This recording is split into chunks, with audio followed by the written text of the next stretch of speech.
আসসালামু আলাইকুম। আশা করি সবাই ভালো আছেন। সকালের পুঁজিবাজারে যদি বলি তাহলে ৭-৮ পয়েন্টের মতো ইন্ডেক্স প্লাস ১১টা ১৪-১৫ বাজে এই মুহূর্তে ১ ঘন্টার বেশি সময় হয়েছে। ২৫০ কোটি টাকার মতো লেনদেন, অ্যাডভান্স ২০০-র উপরে আছে এই মুহূর্তে। প্রথমে বলে নেই সতর্কীকরণ, এটি শিক্ষণীয় আলোচনা মাত্র।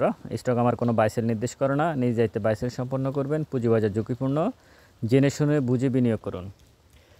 একটা স্টক নিয়ে আমি কথা বলবো, কেন ট্রেডিং স্টকে আসলে ঢোকা উচিত না, মানে ঢুকলে কি হয়। আমি একটা স্টকে নিয়ে কথা বলে আপনারা বুঝতে পারবেন। তার আগে সকালের বাজার নিয়ে একটু বলে নিই। টপে এই মুহূর্তে যে স্টকগুলো আছে, দুই একটা ইন্স্যুরেন্স আছে, টেক্সটাইল আছে, মিউচুয়াল ফান্ডও একটা দুটো আছে, ফিন্যান্সের মানে সব কিছু মিলে টপে যে স্টকগুলো এই মুহূর্তে আছে বিভিন্ন সেক্টর মিলিয়ে আছে। এখানে আর একটা বিষয় বলে রাখা ভালো, ৫ টাকা ৭ টাকা 10 টাকার স্টকগুলোকে টপ করে রাখছে দেখাচ্ছে। আপনি কিন্তু ইয়েতে যান, ডিমান্ড সাপ্লাই জোনে যান, মানে বায়ার এবং সেলার ওই ডিপার্টমেন্টে ঢুকেন, দেখবেন যে 10 পয়সা 20 পয়সা বাড়িয়ে 7% প্লাস করে রাখছে। আসলে কিন্তু কেনার মতো লোক নাই। এটা শয়তানি ছাড়া, এটা শয়তানের কাজ ছাড়া তো কোনো সুস্থ মানুষের কাজ হতে পারে না। অবশ্যই এটা শয়তানের কাজ। তো আমরা শয়তান থেকে সবসময় দূরে থাকবো, ঠিক আছে। আপনারা গিয়ে দেখেন, আমি নাম বললাম না। আর ইন্ডেক্স মুভারে এই মুহূর্তে রাখা হয়েছে ব্যাঙ্কগুলা, যেমন সিটি ব্যাংক, রূপালী ব্যাংক। সিটি ব্যাংকের ইয়েটা ভালো আসছে, ইপিএসটা ভালো আসছে কোয়ার্টার 2-তে, যার কারণে সে কিছুটা ভালো করতেছে। আর হচ্ছে রূপালী ব্যাংক মোটামুটি ভালোই করতেছে এই মুহূর্তের জন্য, হয়তো পজিটিভ, সবসময়ের জন্য না। কেন না সেটা আমি দেখাচ্ছি আপনাদেরকে। একটা স্টক নিয়ে কথা বলে আপনারা বুঝতে পারবেন। সকালে পুঁজিবাজার 1 মিনিট চার্টটা বেশি ইম্পর্ট্যান্ট আজকে। আরেকটা নিউজ আছে, সেটা হচ্ছে 1 মিনিট চার্টে যদি বলি তাহলে আমরা দেখব যে খুব বেশি প্রবলেম হচ্ছে না, মানে এলোমেলো করতেছে, করার পরে আবার কিন্তু ঠিক হয়ে যাচ্ছে। মানে হয় 5-6 মাইনাস, আবার না হয় 5-6 প্লাস। দিন শেষে আশা করি ইন্ডেক্স পজিটিভ থাকতে পারে। কেন থাকতে পারে সেটা হচ্ছে সিকিউরিটি এক্সচেঞ্জ কমিশনের সাথে আজকে মার্কেট মেকার বলতে সিডিবিএল বলেন, brokerage house association, Dhaka stock exchange, সবার সাথে বৈঠক আছে। মাসিক যে বৈঠকটা সেটা আছে। তো সেদিক বিবেচনা করে হলেও কিছুটা ইন্ডেক্স পজিটিভ রাখতে পারে বলে আমি মনে করি। আজকে দিন শেষে হওয়ার সম্ভাবনা আছে। এই ট্রেড কেন করা যায় না, আমি এখন একটা স্টক দেখাচ্ছি আপনাদেরকে। এটা হচ্ছে UCB bank, United commercial bank.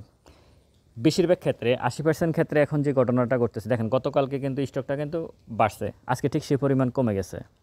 তো বেশিরভাগ বিনিয়োগকারী ট্রেডাররা কিন্তু গতকালকে শেয়ারটা কিনছে, বেশিরভাগই কিনছে, ভলিউম দেখলে বোঝা যাচ্ছে।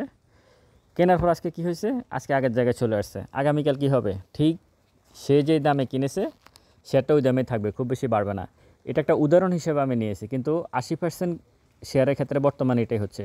আপনি 3 দিন আগে রবিবারে কিনতেছেন, মঙ্গলবারে যেদিনে আপনি সেল দিতে যাবেন ওই সময় গিয়ে শেয়ারটা তার আগের জায়গায় চলে আসে, আরও না হয় 10 পয়সা কমে যায়। তো এটা করেই চলতেছে মূলত মার্কেট এখন। এই কারণে ট্রেডিং স্টকে এমনিতেই ট্রেড করে আপনি কিছু করতে পারবেন না, সম্ভব না। এটা সব সময়ের জন্য প্রযোজ্য কথা, সব সময়ের জন্য। ট্রেড বলতে কি, ট্রেড বলতে 3 দিনের ট্রেড না, 6 মাসে যেটা সেটাও ট্রেড, 1 বছরে যেটা ট্রেড সেটাও ট্রেড। আমি তো বারবারই বলি, ইনভেস্টমেন্টের ব্যাপারটা হচ্ছে 3 বছর কমপক্ষে, বাকি যা আছে নিচের দিকে 2 বছর, 1.5 বছর, 1 বছর সবই ট্রেড। আপনি ভালো স্টক প্লাস টাইম, এই দুটো যদি আপনি একসাথে ক্যালকুলেশন করতে পারেন, একটা ভালো স্টক চয়েস করতে পারেন আর সময় দিতে পারেন, তাহলে পুঁজিবাজার থেকে আপনি সবসময় আশা করা যায় ধারাবাহিকভাবে পজিটিভ কিছু আপনি পাবেন। আর আপনি যত টাইমকে মানে সময়কে ছোট করে নিয়ে আসবেন আর যত জাঙ্কের দিকে যাবেন, আপনার পোর্টফোলিও তত বেশি ক্ষতিগ্রস্ত হবে। এখন টপে যে স্টকগুলো এই গত 6 মাস 1 বছর ধরে 6 মাস ধরে যতগুলো স্টক, বিশেষ করে রাশেদ মাকসুদের এই 10 মাসে যতগুলো স্টকের দাম বাড়ছে, আপনার পোর্টফোলিওর দিকে তাকান, একটা স্টক থেকে আপনি বেরোতে পারেন নাই প্রফিট নিয়ে, হয় স্টপ লস নিতে হয়েছে, না হয় এমন একটা জায়গায় গেছে 4-5% লসে আপনাকে সেল দিতে হয়েছে। এমন জায়গায় সে এমন একটা পরিস্থিতি ক্রিয়েট করছে ভলিউম এবং ক্যান্ডেল দিয়ে, আপনি বাধ্য হয়েছেন এখান থেকে বের হয়ে আসতে। ঘটনাটা কিন্তু এটাই ঘটতেছে। তো সব কিছু মিলিয়ে এই যে ট্রেড করতে গেলে যে কী রকম ঝামেলা হতে পারে, ইউসিবি ব্যাংক একটা উদাহরণ হতে পারে। যেমন আজকে যে স্টকগুলো বাড়তেছে, একটা দুইটা ব্যতিক্রম থাকতে পারে, 400 স্টকের মধ্যে 2-3টা ব্যতিক্রম থাকতে পারে, ওটা আপনি হিসাব করে হিসাবের মধ্যে নেওয়া যাবে না। এখানে যদি 100 জন যদি ইনভেস্ট করে যদি 2 জন প্রফিট করে, ওটা কোনো মানে ওটা কোনো উদাহরণ হইতেই পারে না। 100 জনের মধ্যে যদি 50-50 40-60 হইতো, যে 60% লোক লস করতেছে, 40% প্রফিট করতেছে, তাহলে আমি ধরে নিতাম যে না, আমি পারতেছি না, এটা আমার অযোগ্যতা, বা আমি আরও আমার জ্ঞানের দরকার আছে, আমার আরও বুঝার দরকার আছে।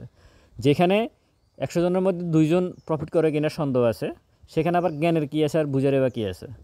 এটা সবসময়ের জন্য প্রযোজ্য। সুতরাং বাংলাদেশের আমাদের এই মার্কেটে টিকে থাকতে হলে আপনাকে সময় এবং ভালো স্টক, এই দুটাকে অবশ্যই মাথায় রাখতে হবে।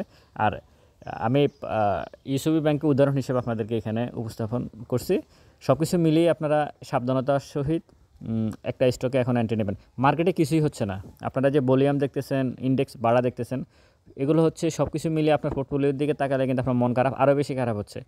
একটা সময় তো পড়ছে, সেটা খারাপ ছিল, এখন আরও বেশি খারাপ হচ্ছে যে সব কিছু বাড়তেছে, আমার পোর্টফোলিও তো বাড়তেছে না।